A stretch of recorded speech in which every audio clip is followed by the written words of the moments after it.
graça e a paz do nosso bom Deus seja conosco e que tenhamos agora também o privilégio e um coração aberto e disponível à palavra do Senhor. Quero convidá-los a abrirem comigo suas Bíblias no livro de 2 Samuel, capítulo de número 16. Livro de 2 Samuel, capítulo de número 16. Nós leremos do versículo de número 5 até o verso de número 14. 2 Samuel, capítulo 16.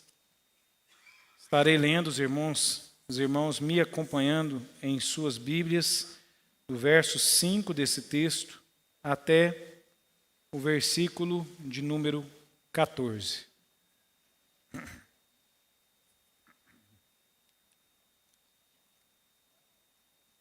Todos encontramos? Diz assim o texto da palavra do Senhor. 2 Samuel, capítulo 16, verso 5 diante. Tendo chegado o rei Davi a Baurim, eis que dali saiu um homem da família da casa de Saul, cujo nome era Simei, filho de Gera. Saiu e ia amaldiçoando. Atirava pedras contra Davi e contra todos os seus servos, ainda que todo o povo e todos os valentes estavam à direita e à esquerda do rei. Amaldiçoando-o, dizia Simei: fora daqui, fora, homem de sangue, homem de Belial. O Senhor te deu agora a paga de todo o sangue da casa de Saul, cujo reino usurpaste. O Senhor já o entregou nas mãos de teu filho Absalão. Eis-te agora na tua desgraça, porque és homem de sangue. Então Abissai, filho de Zeruia, disse ao rei: por que amaldiçoaria este cão morto ao rei, meu senhor? Deixa-me passar e lhe tirarei a cabeça. Respondeu o rei: que tenho eu convosco, filhos de Zeruia? Ora, deixai-o amaldiçoar. Pois se o Senhor lhe disse: amaldiçoa a Davi, quem diria, por que assim fizeste? Disse mais Davi a Absai e a todos os seus servos: eis que o meu próprio filho procura tirar-me a vida. Quanto mais ainda esse benjamita? Deixai-o, que amaldiçoe, pois o Senhor lhe ordenou. Talvez o Senhor olhará para a minha aflição e o Senhor me pagará com bem a sua maldição deste dia. Prosseguiam, pois, o seu caminho, Davi e os seus homens, e também Simei ia ao longo do monte, ao lado dele, caminhando e amaldiçoando, e atirava pedras e terra contra ele. O rei e todo o povo que iam com ele chegaram exaustos ao Jordão, e ali descansaram. Vamos orar ao Senhor, curve sua cabeça. Coloque o seu coração na presença de Deus. Estamos aqui para aprender da palavra dele e que essa palavra possa ser aquilo que é de mais precioso nesse tempo que temos na presença do Senhor. Tire do seu coração, da sua mente, muitas vezes das nossas mãos, toda distração que não nos leve a concentrar toda a nossa atenção à palavra de Deus. Oremos. Bendito Deus, Pai de amor, ao abrirmos as Sagradas Escrituras, cremos, ó Deus, unicamente na presença santa do Senhor falando conosco. O Senhor falou ao teu povo naquele tempo, o Senhor deixou registrado a nós essas palavras, transmitiu, preservou e agora, Senhor, se encontram diante de nós como um instrumento de instrução, de exortação, de aprendizado, ó Pai. Por isso que nós, ao ouvirmos essa palavra, também tenhamos toda a dedicação, todo o empenho em atenção, ó Deus, dada aquilo que o Senhor deseja falar conosco nessa noite. Nós agradecemos por todo o tempo de culto que tivemos até aqui, pelas orações, pelo louvor ao Senhor, pelo aquilo que o Senhor preparou o nosso coração para agora ouvirmos o recado da Tua palavra. E assim, ó Deus, que estejamos disponíveis e que venhamos a acolher essa palavra para a nossa maturidade, para a nossa edificação, para que o teu povo venha a crescer. É a nossa oração, em nome de Cristo Jesus. Amém.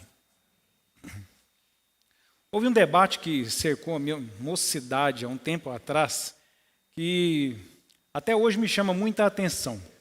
Eu me lembro quando começou a prosperar no nosso país o uso pelas pessoas, a parte da sociedade, da pichação. Muitos de nós, muito provavelmente, talvez ou tenhamos visto, ou até mesmo tenhamos sido vítimas dessa pichação. Muros pintados, portões, com escritos que algumas vezes nós nem entendemos, não é verdade? E isso se tornou um hábito e uma prática espalhada por diversos lugares no país. E trouxe uma discussão social. E a discussão social, passando por diversas pessoas, chegou a uma conclusão, que na minha época trouxe muito escândalo, que foi a decisão pela não responsabilização do pichador. Em muitos estados se deixou de tratar aquilo como um crime. Mais do que isso, não havia qualquer punição para que as pessoas que fizessem uso daquela prática que acabou se tornando ou se dizendo como uma prática social, como uma expressão de arte. Muito provavelmente, os irmãos que acompanharam na época o que aconteceu, o que sucedeu a seguir disso, foi que houve um progresso da pichação. E isso se tornou mais ainda praticado dentro da sociedade, a tal ponto que tomou-se um descontrole. E aquilo que antes nós vimos como um padrão incorreto, a parte da sociedade, como algo errado, até mesmo passou a se tornar o oposto disso, e as pessoas começaram a tratar o pichador com a dignidade, com o respeito. E talvez alguns se lembrem, em alguns muros de supermercados, estabelecimentos, as pessoas até honravam o pichador e colocavam uma plaquinha assim, Senhor pichador. Né? Caso você não piche esse muro, nós doaremos uma cesta básica uma vez por mês para que as pessoas carentes possam ser acolhidas. Essa e muitas outras circunstâncias nós temos visto na sociedade moderna, aonde, por vezes, temos deixado de explicitar, de deixar bem claro, de demonstrar o que é o errado. E mais do que isso, nós não responsabilizamos o erro. E o que tem acontecido, queridos, é que há uma inversão clara acerca daquilo que nós antes reconhecíamos como erro, que antes estabelecemos punições para quem estava errado tivesse a oportunidade de corrigir o seu erro e ter uma conduta mais acertada, mais assertiva dentro da sociedade, no relacionamento com os outros. E hoje, com o avanço de todas essas questões relacionadas à disciplina dos filhos, à educação nas escolas, nós temos visto que, ao contrário, não é? Hoje quem pune, na verdade, é tido como a pessoa que age de forma errada. Por isso, um aluno que tira uma nota ruim e que é penalizado com uma baixa nota, é tido como errado. Não é? Porque o professor traz uma consequência para aquele aluno que não estudou e que o penaliza com uma nota ruim, mas isso o desmotiva, está errado, não pode ser feito. Né? Uma pessoa que carrega a sua droga, aquele entorpecente, mas é para o consumo dele, não pode ser preso, né? Porque aquilo é do uso dele, a não ser que seja um traficante, né? Como se o traficante não usasse do dependente. Mas, enfim, não é esse o debate. E, à medida que a sociedade vai avançando, queridos, nós temos visto que as coisas têm caminhado nessa completa e total, absoluta inversão de valores. Como se aqueles que corrigem, como se aqueles que acertam os passos dos que estão andando errado, estão agindo de forma equivocada. São os tidos como os malvados da história, são aqueles que devem ser penalizados. E isso, queridos, tem distanciado as pessoas, inclusive, dos objetivos que Deus tem para com o seu povo, que é de corrigir as veredas erradas, os caminhos tortos e aquilo que tem sido praticado de forma contrária à vontade de Deus. Ainda que nós não vejamos, mas aos poucos, esse mesmo comportamento social, ele tem atingido a natureza espiritual da igreja. E mesmo na igreja, queridos, nós temos visto com grande dificuldade aquelas pessoas que são exortadas por causa dos seus pecados e que não deveriam ser, ou que deveriam ser isentos dessas consequências, como se de fato Deus, ao expor qualquer consequência ao pecador, o fizesse de uma forma negativa e isso não demonstrasse uma natureza amorosa da parte de Deus.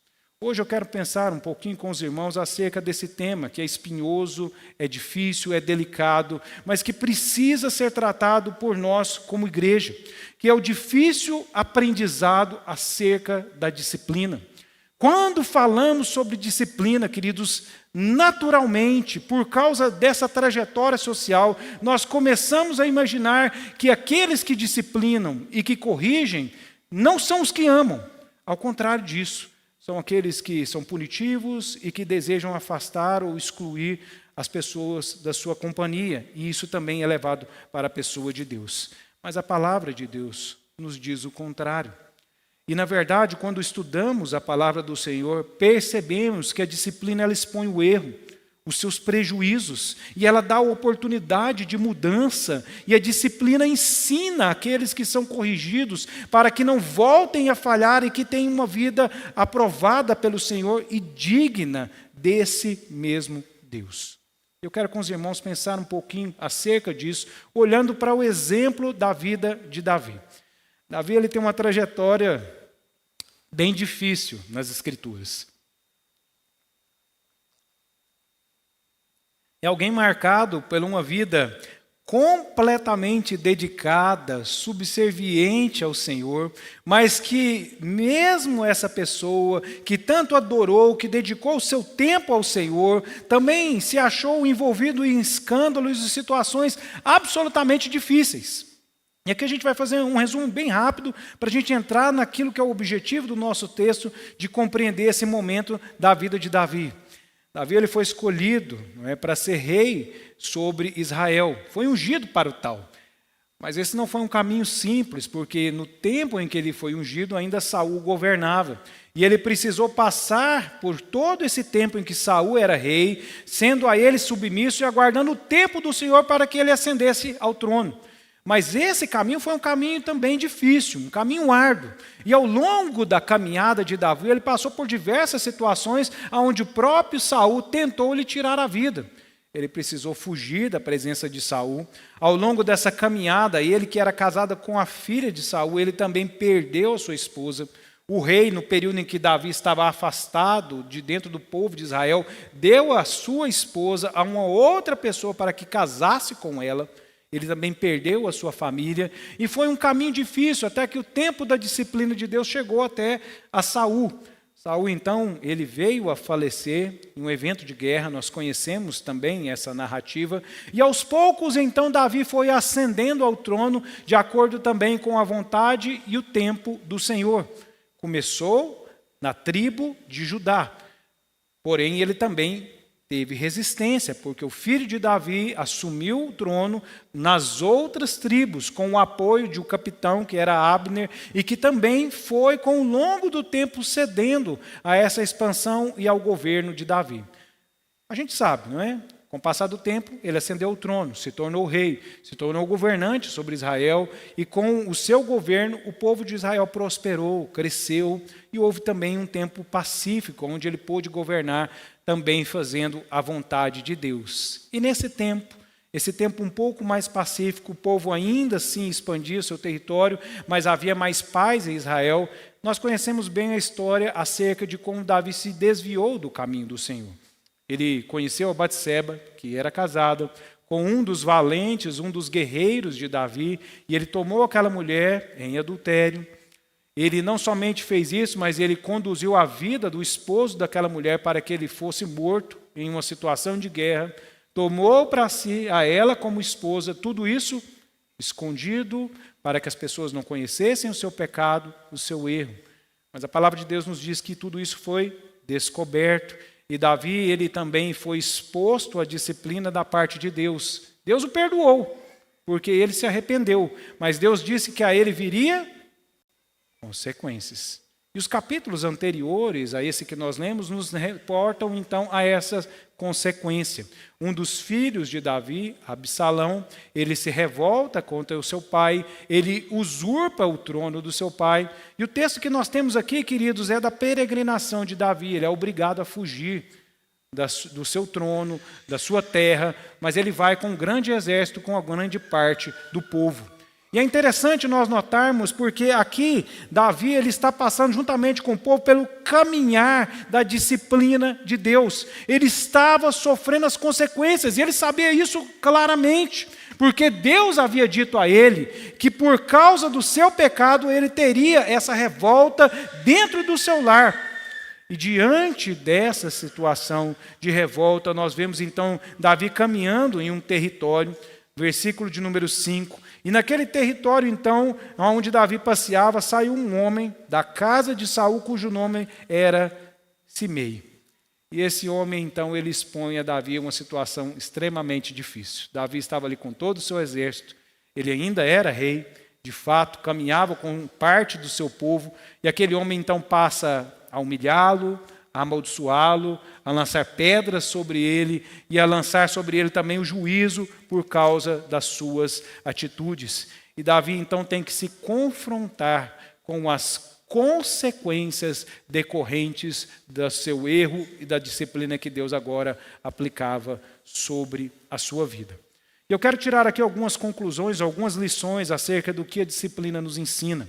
A primeira delas, queridos, guarde bem isso, é que o pecado ele traz a perca da nossa integridade. Presta bem atenção. A disciplina nos ensina que o pecado traz a perca da nossa integridade. Até então, Davi era considerado um bom rei. Um homem segundo o coração de Deus, amado pelo seu povo, um homem que caminhava com o seu povo, que lutava as suas guerras, um homem que trazia a palavra do Senhor, que prestava louvores a Deus, um homem que conduzia a nação à adoração ao Senhor, um homem, queridos, que era amado pelos seus servos. Mas é interessante, quando Davi cai então em pecado, toda aquela aparência de justiça, toda a integridade e o caráter de Davi são questionados. E a partir daquele momento, queridos, tudo aquilo que ele havia lutado e conquistado e trabalhado para que a sua imagem diante do povo e também diante de Deus fosse demonstrada, ela cai em descrédito. Quando você olha o texto, talvez seja um pouco difícil para a gente entender o que está acontecendo aqui, porque não estamos familiarizados com os versos anteriores, mas nos diz assim, que aquele homem ele ia caminhando e amaldiçoando Davi. Veja bem, versículo de número 6, ele expõe 7 das suas reclamações. Ele diz assim, fora daqui, homem de sangue, homem de Belial, e que Deus agora deu a paga de todo o sangue da casa de Saul, cujo reino usurpaste. Aquele homem ele tinha uma série de reclamações acerca de Davi. Algumas delas nós conhecemos bem. Primeiro, ele julgava que Davi estava naquela posição do trono, usurpando o direito que era da família de Saul. E que julgava ele que esses que eram os filhos de Saul que deveriam ser os detentores do trono. Ainda que Deus houvesse abençoado e ungido a Davi, mas ele questionava e amaldiçoava e não reconhecia esse título da parte de Davi. E a própria situação de pecado e a própria situação de humilhação agora expunha esse título que Davi havia recebido da parte de Deus. Mais do que isso, ele acusa Davi de ser um homem de sangue. Isso porque ele faz menção, alguns capítulos anteriores nos narram a história, porque um dos valentes de Davi, ele também leva à morte a um dos capitões, a um dos comandantes, melhor, da tropa de Saul, a qual Joabe tirou a vida em vingança. Mas que Davi não teve responsabilidade. A história nos conta que houve uma disputa entre esses dois comandantes e que porque um tirou a vida do irmão, o outro também lhe tirou a vida. Mas o capítulo anterior, ele nos relata que essa responsabilização ela não estava sobre a casa, nem tampouco sobre a vida de Davi, pois ele não havia promovido aquele conflito. A própria retorno de Mical, esposa de Davi, à sua casa, porque quando Davi sobe ao trono, ele traz novamente a sua esposa à sua casa, isso tudo é questionado, isso tudo é colocado em xeque, e Davi não tem autoridade, não tem capacidade de questionar a nenhuma dessas acusações. O pecado de Davi o havia fragilizado. O seu erro lhe havia derrubado numa posição onde ele poderia levar isso à justiça, a bom termo, poderia responder à altura, poderia questionar toda aquela situação. A bem verdade, queridos, o pecado ele tira de nós a nossa condição de integridade, de verdade acerca de quem somos e dos atos que nós praticamos. Pois no momento em que eu e você erramos em algo, isso nos expõe. Isso fragiliza as nossas convicções, os nossos valores morais, as causas pelas quais nós lutamos. E a disciplina, queridos, ela tem o objetivo de corrigir essa trajetória. Ela tem o objetivo de demonstrar que o pecado ele não nos promove, ele não nos melhora, mas antes ele nos torna frágeis, ele nos torna questionáveis. Ele nos afunda, pois não temos condições e autoridade para reconhecer os nossos erros, ou mesmo os nossos acertos. Eu sempre gosto de usar aquele exemplo simples, da criança dentro de casa. Há um tempo atrás, hoje não é assim, porque nem temos telefone fixo em casa, mas de vez em quando um pai recebia uma ligação, aí ele falava para o filho assim, fala que eu não estou, E aí o filho falava para a pessoa, meu pai mandou dizer que eu não estou. E aí aquela mesma criança que via o exemplo do pai, usando da mentira para justificar ou para resolver uma situação, expunha a integridade do seu pai, e ainda que aquilo não fosse tão claro, demonstra de fato aquela mesma criança lá na frente, quando ela pegar um dinheirinho na carteira do pai, quando ela mentir na escola, quando ela deixar de trazer a verdade para dentro de casa, ela não se sentirá errada nesse caminho, porque ela também aprendeu dentro de casa que isso é uma forma de resolver uma situação. O pecado, queridos, ele expõe a nossa integridade. Ele nos derruba, ele nos fragiliza. E quando nós somos corrigidos, esses erros, eles são denunciados. E nós temos a oportunidade de recuperar a nossa integridade. Quando você olha para Davi, aquele mesmo Davi que agora está quebrantado diante de Deus, que havia reconhecido o seu erro, ele diz assim, olha, eu deixo essa causa diante do Senhor. Se for a vontade dele, ele haverá de resolver, ele haverá de promover a justiça, ele haverá de promover o bem. E essa verdade acerca do que Simei está dizendo será descoberta. Isso é resolvido um pouco mais à frente, quando nós lemos os capítulos posteriores à história de Davi. Ora, queridos, quando a gente é corrigido de algo que está errado, a gente tem a oportunidade de ter uma nova postura. E essa postura nos ajuda novamente a termos uma natureza aceitável. Nós temos a oportunidade de novamente sermos boas testemunhas acerca de Deus, de quem somos. Mas quando permanecemos no erro, somos desacreditados, fragilizados e não há confiança em nenhuma das nossas atitudes. O segundo ensino que a disciplina nos traz, queridos, é que a arrogância, ela cega o nosso juízo. A disciplina ensina que a arrogância, ela cega o nosso juízo. Presta bem atenção. Uma pessoa que ela não é corrigida, ela passa a ter a sua vida governada pela sua própria avaliação do que é justo.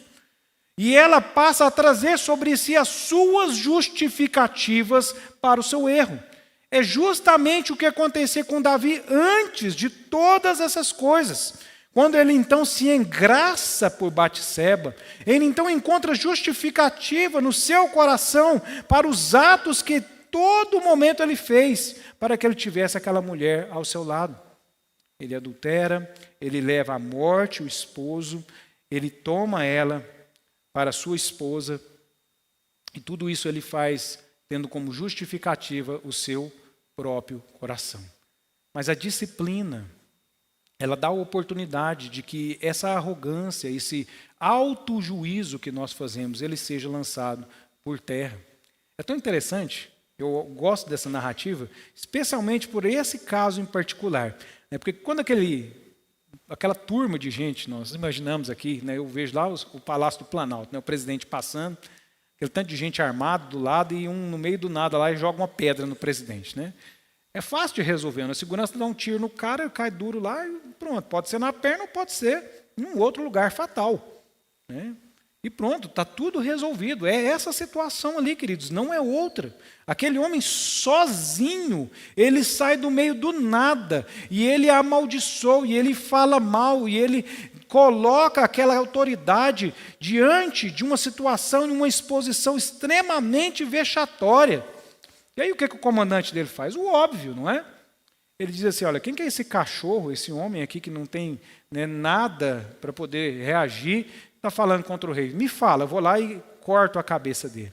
Qual foi a resposta daquele homem que agora havia passado pela disciplina e a correção de Deus? Ele diz, ora, deixai-o amaldiçoar, pois se o Senhor lhe disse, amaldiçoa Davi, quem diria, porque assim fizeste?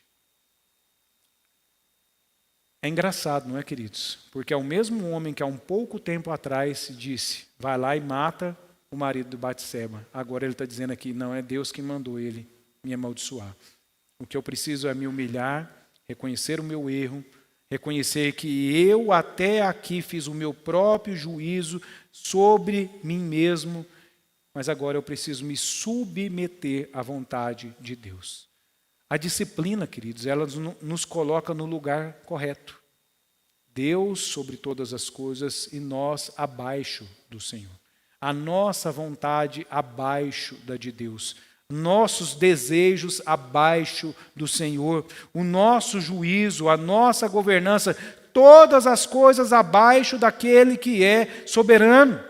Ele compreende que aquela situação a qual ele está sendo exposta é necessário para quebrar o seu coração, para que haja quebrantamento, para que ele reconheça que ele está errado e ele merece aquela punição, porque ele havia falhado. Como é difícil, queridos, nós passarmos por disciplina, mas como ela é necessária. Aqui, a palavra de Deus nos demonstra isso. Certamente nenhum de nós gosta de passar por uma situação onde nós somos fragilizados quando erramos. Mas é essa mesma exposição do nosso erro que nos ajuda a compreender a necessidade de estarmos sujeitos àquele que governa todas as coisas. Inclusive não é diferente dentro da sociedade. Imaginem, queridos, se nós vivêssemos em um estado onde o ladrão não é preso, onde o homicida não é penalizado, onde a pessoa que age de uma forma incorreta não sofre qualquer tipo de punição. Naturalmente estaremos dizendo que todos podem agir de acordo com a sua vontade. É o que temos visto. Não é verdade? E hoje podemos tudo. Porque se eu desejo, é válido. E se é válido, eu posso fazer. A falta de disciplina e consequência nos faz, queridos, caminhar segundo o desejo do nosso coração. Esse é o caminho que leva à rebeldia a Deus, que leva ao pecado, que leva à morte. A palavra de Deus, queridos, nos ensina que o caminho da disciplina, da correção, da consequência, nos ajuda a compreender exatamente o fato de que nós estamos distantes da vontade de Deus e que ao estar distantes da vontade do Senhor, também estamos submetidos às consequências do nosso erro. Quando deixamos de punir, queridos, nós não amamos, ao contrário disso. Nós estamos conduzindo a vida à perdição. Nós estamos conduzindo as pessoas ao fracasso. Nós estamos levando a uma ruína na vida daquelas pessoas. Deixar de punir, queridos, deixar de trazer consequências sobre os erros, faz com que não haja moralidade, desenvolvimento, maturidade. Hoje nós estamos vendo isso na nossa sociedade. Nós temos pessoas que passam da faixa dos 20, 30 e às vezes até 40 anos, que têm dificuldade de se submeter a correções, a exortações, em todos os segmentos da sociedade. Esses dias para trás, eu estava lá no meu trabalho, né, e eu achei engraçado demais, porque um dos funcionários foi lá, né, passaram um serviço para ele, e ele ouviu mal as recomendações do chefe, e aí ele foi lá e exerceu a tarefa dele, e tudo ficou errado. Aí o chefe chamou ele, fez uma reunião, e passou a régua, né? Falou, está errado, está errado, está errado, está errado. Né? E você vai lá e vai refazer tudo de novo. Aí ele desceu da sala do chefe, foi lá no Pé de Manga, que é o lugar do bafafá, lá no meu serviço, né? E falou assim, o meu chefe não podia ter falado assim comigo, ele me humilhou. Aí eu falei assim, mas o que ele falou? Ele falou que eu fiz tudo errado. Mas fez, né? Tudo errado, né? Mas ele não pode falar assim, ele tem que ser um pouco mais carinhoso com as palavras. Essa é a nossa sociedade. Esse é o contexto que nós vivemos. As pessoas não podem ser exortadas do erro que praticam, porque há em nós uma arrogância, queridos, que nos impede de sermos nós todos submetidos à disciplina e o juízo que vem da parte de Deus e que tem uma finalidade boa. Isso nos leva à terceira e à última lição. A disciplina ela ensina que somente quem ama corrige para que haja vida. Presta bem atenção, queridos, somente quem ama corrige, porque somente assim pode haver vida. Versículo de número 12, Davi diz assim, talvez o Senhor orará para a minha aflição, e o Senhor me pagará com bem a sua maldição deste dia. Esse era o olhar de Davi para com o Senhor. É tão interessante, né, queridos? Davi não se revolta, ele não tira a vida daquele homem, ele não responde às acusações, ele olha para Deus. E ele sabe que aquela punição que ele estava sofrendo, aquelas consequências, aquelas palavras, as pessoas que estavam agindo daquela forma com ele, existia uma razão. E a razão era que Deus estava ensinando a ele. E Deus estava ensinando a ele porque ele o amava. E porque ele queria redenção na vida de Davi, ele queria remissão, ele queria nova vida. E era esse o coração de Davi.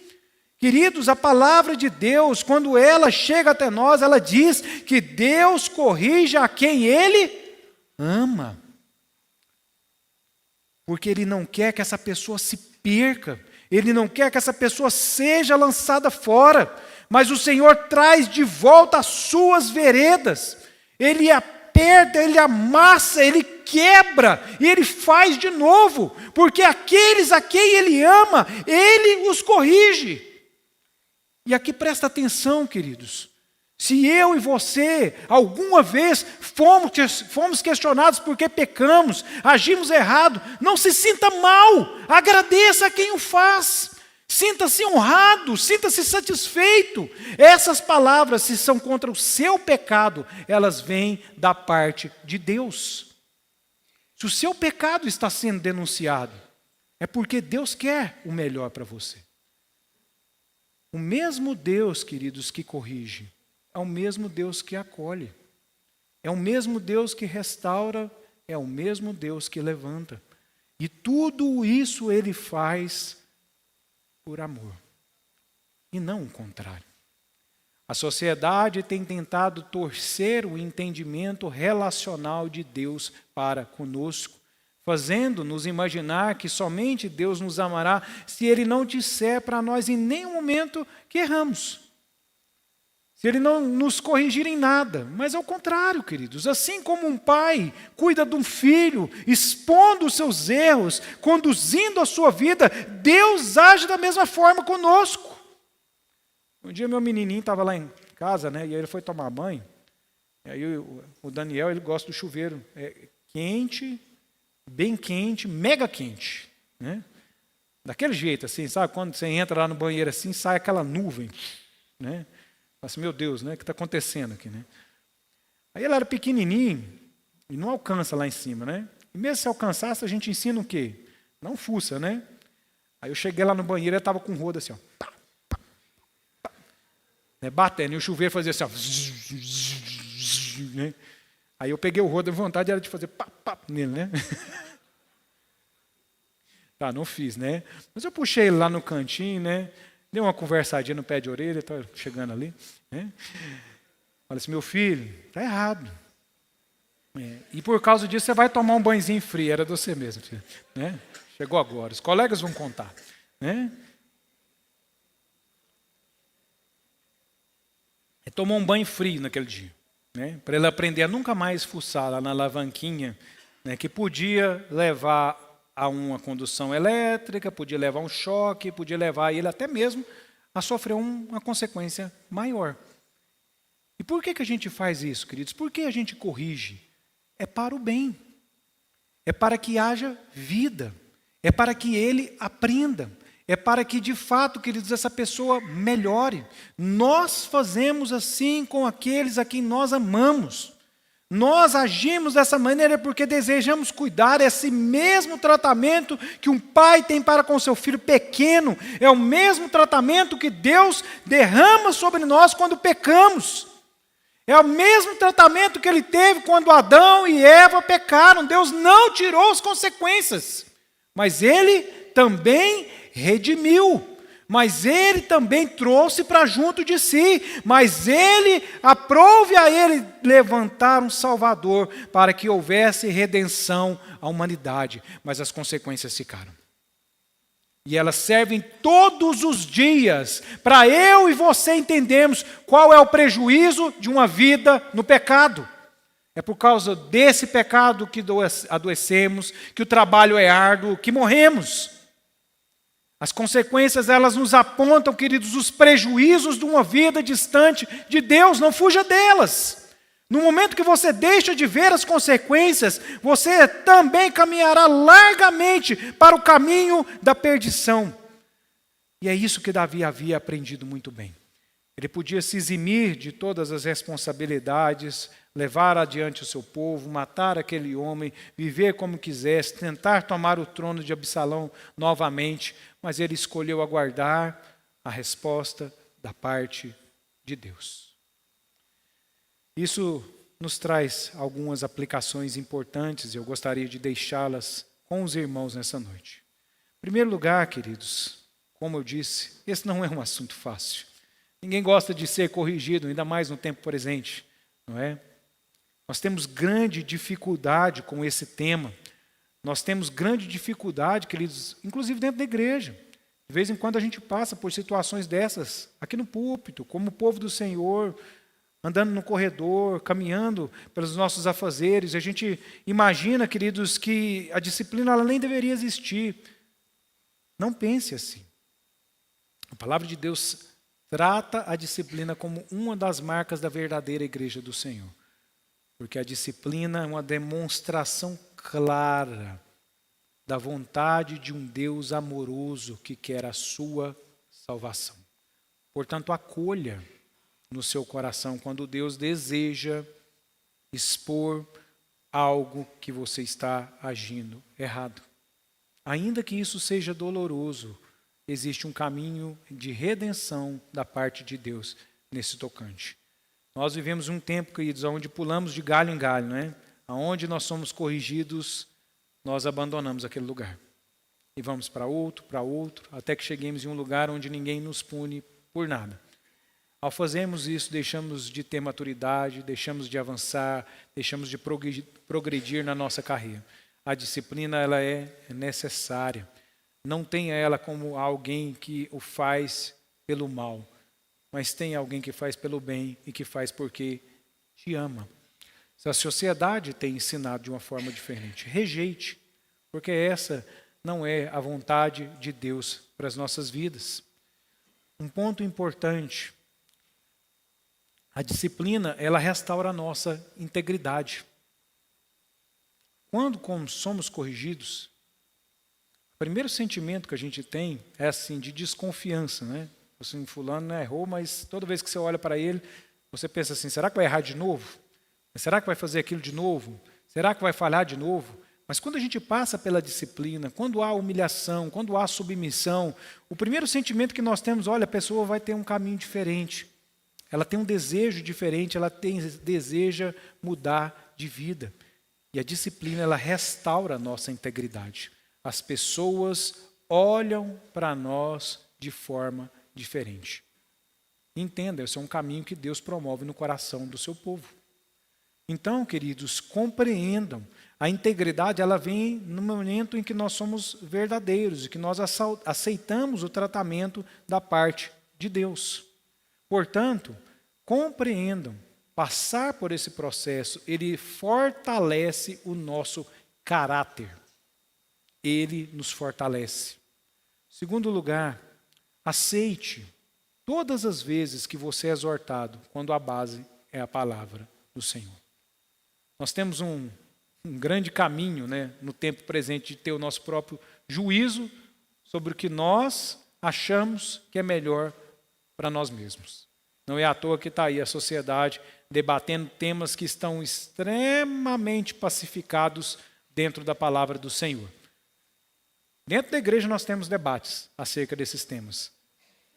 E na grande maioria, queridos, esses debates eles só avançam, eles só aumentam, eles só se tornam mais polêmicos porque a Bíblia não é a base. Se alguém, queridos, toma a Bíblia, senta contigo e fala assim, olha, ouça aqui o que Deus tem a falar acerca desse assunto. Ouça! Não faça o seu próprio juízo sobre aquela ação, pois ao fazê-lo, você está rejeitando o que Deus deseja para a sua vida.